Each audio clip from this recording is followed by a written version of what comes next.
Final presentation of the Superyacht Summit Türkiye 2025. So thank you for being here, everybody.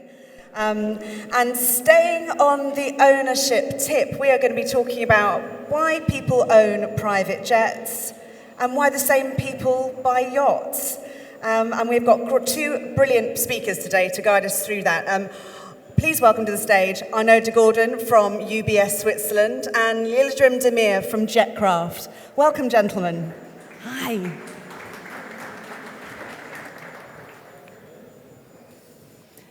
Thanks for joining us, guys, today. Yeah.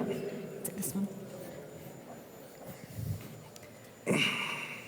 So, we've been discussing in quite some length some ownership. It was great that we just had Khan on talking about owning a yacht and a jet at the same time. So, good timing for you both to have that conversation. So, first of all, would you like to just give a little bit of explanation about what you do at Jetcraft? Yes, I am exclusive representative for Jetcraft in Turkey. I am in this business, this aircraft sales business, since 1998. I was Bombardier representative before, and then I joined the Jetcraft 2013. Jetcraft is the biggest aircraft seller, buyer, and trader company in the world. I'm not exaggerating. We are number one. There is no number two. Sorry about that. And then we are a big organization. We are not broker. We are much advanced than broker. And then we have our own inventory. Every day, all brokers are visiting our website, what we have, because what they need, we have. We have all brands, all models, all manufacturer years. They can find everything in our inventory. We are almost 110 people, more than 60 for sales, and the rest is marketing, sales support, technical team, and then legal department. We are very strong organization, and then we closed last year, 2024, 147 transactions. This year is our target, 170. I am sure will be more, not less than 170. So a true one-stop for aviation ownership, Yes. fantastic. And you represent aviation and your arm at UBS. I mean, I'm sure there's no one in the room who doesn't know who UBS are, but if you'd like to just give a brief overview of what you do there, Arnaud, that'd be great. Yeah, sure. Thank you, Lucie. No, I'm with UBS in the team dedicated to aviation and yacht financing. So we have about a team of 35 people. It's quite sizable, mainly based in Switzerland, with three of our colleagues based in Asia, Singapore and Hong Kong. And we are very active in the aviation. Of course, we've been working with Jetcraft for many years. And in the yachting, we are quite active, and we have clients from all over the world. And we are very much in the segment of quite large aircraft and large yachts, like super yachts. So the perfect panel to start off our questions in that case. So we were speaking just off stage, and everybody knows that COVID-19 did a fantastic job of reshaping how people spend their money, what they do with their money, and especially in aviation and yachting. Have those changes lasted? How do we feel? Say again, please. How? Have the changes that happened in COVID, have they lasted? After COVID, yes. Before COVID, it was a buyer market. During the COVID, nobody traveled, and then there was little orders to the manufacturer. And then because of this little orders, manufacturer reduced the production line. They want to keep the price at the same level. And then after the COVID, the world is open suddenly, and everybody want to buy aircraft. And then for the used aircraft market, start booming, still is booming. And then after COVID, the market became a seller's market. And so our experience from your side, Arnaud? Absolutely, this is our experience as well. I mean, I think in both yachting and aviation world, we've seen a strong push for newcomers into the market, which bought some pre-owned aircraft. They were looking for their safety, also for the family, and for health reasons, basically, trying to avoid the lockdown. And I think it has lasted, but on the other hand, there has been also other factors that came in, which contribute to the fact that still currently we have very low inventories, especially in categories like large cabin aircraft and also ultra long range aircraft.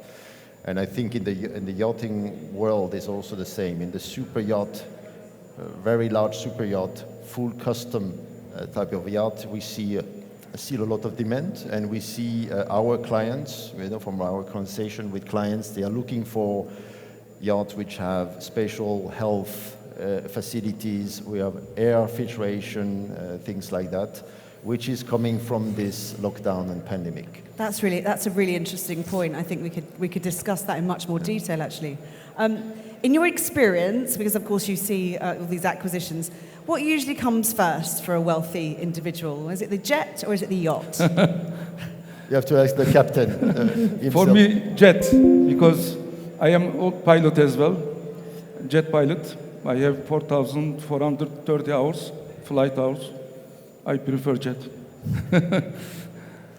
Yeah, I would tend to agree. However, there are also exceptions, because when I was, a month ago, I was at Monaco Yacht Show, and I had a Turkish client visiting us, owner of a yacht, and he was looking for an upgrade, and I knew he had a sufficient size to be a jet owner. And I asked him if I could help him with the financing of his jet, and said, well, I don't have a jet. And I find out he's very enthusiastic and very knowledgeable also of the yacht. And I think that, every client, every beneficial owner have their own agenda, I would say. But I tend to say, like Yıldırım just said, that a private jet is a milestone in a career of an entrepreneur, and it's like you have reached something. I mean, of course, before that there was a yacht. The yacht owner had bring an interesting point about freedom, about being, having a dream come true, and I think both, actually, the private jet and the yacht, are going that direction. And as a banker, of course, our role is to help fulfilling this dream, right? Absolutely, and it's interesting actually that you mentioned about the jet, because I guess that safety aspect, the health aspect, on a yacht, of course, but that's mostly for pleasure and a kind of the A to B travel of jet travel. People want that all the time now. They expect that level of privacy and safety when they're just going about their business or traveling from country to country or state to state, right? And time is time is money. So I guess the jet is all about time saving. Yes. Time efficiency from point A to point B. Yacht ownership is completely different, because time doesn't play a role. On the contrary, it's a retreat. So our client spend time with the family, with the friends. So I saw some of our client telling us, I sign or close a deal in the air, I celebrate it on the sea, in my yacht. That's the perfect way to do business, isn't it? Exactly. Absolutely. And jet is more flexibility, and time saving and comfort. You don't need to go to the airport 3 hours before. You don't need to go to take off your jacket and shoes. You can call your pilot. I will be there in 45 minutes. We are going London, New York, wherever. For me, that sounds amazing. I'm far too used to EasyJet than private jet, and skipping that whole thing sounds much nicer to me, so I'm not surprised. If I had the money, I would. And that brings us to the difference between ownership and charter. Most of the people in this room know the difference on yachts, but how about jets? Where does that attitude kind of differ? I think jet is much better than chartering the yacht, because, as I said, it's time, flexibility, comfort, everything. But jet charter versus ownership, is there? Now jet charter market is booming. It's incredible. You cannot find easily to charter an aircraft. Is that a difficult market to be in now, or, Yes. or a great market if you're chartering aircraft for a living? Okay. And what do you think the yacht industry can learn from the private aviation industry? You mean what? What could the yacht industry perhaps learn from the private aviation part of the industry? Private aviation is totally different field because with yacht you can just drive, but with an private jet you can't. You have to get all permits, license.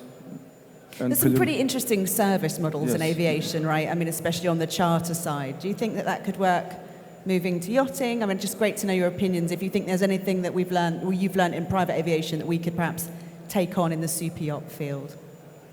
Oh, it's difficult to answer.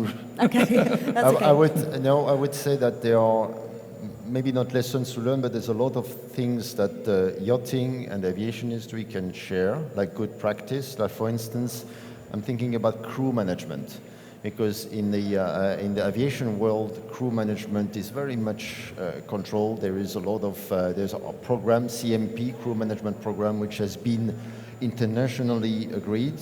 And I remember yesterday there was a presentation, a panel where this topic came up and saying that the yachting world still lack into a crew management system that is coordinated. So maybe this would be an area, crew management. Another area where I think that both worlds can learn from one another is the new technology like connectivity inside the yacht and the aircraft, or also the interiors, because in an aircraft, obviously, we are a laboratory of, testing interiors that are made, as comfortable as possible in a very small, limited place. Obviously, in a yacht, you have much more room, but in terms of sustainability as well, those are the two worlds can learn from one another. I think they can, absolutely. And in terms of resale strategies, or financing, maybe that's more of a ballpark for you guys. Is there something that we can take from both sides there and apply? Well, yes. In terms of financing, one of the key to understand is the sellability or remarketability of the aircraft, because this is what the banker will look at, right? So when we are looking at an aircraft, we're looking at something where there's much more liquid market. And Jetcraft, of course, is doing a lot of transaction because there are a lot of sales happening. In the yachting industry, especially the super yacht, there are less sales, so it's less liquid. Therefore, the financing level that we provide will be different. And we also, the resale value will be also different. Right? Okay. And looking to the future, obviously, we'd love to have a crystal ball and know what's going to go on. But from our learned point of view, what do you think's going to change the way that both aviation and yachting go? Is it going to be about sustainability? Is it going to be about digital? Are there going to be new mobility models? What are we looking at that's going to sort of change the way we're doing business? For the future, it will not.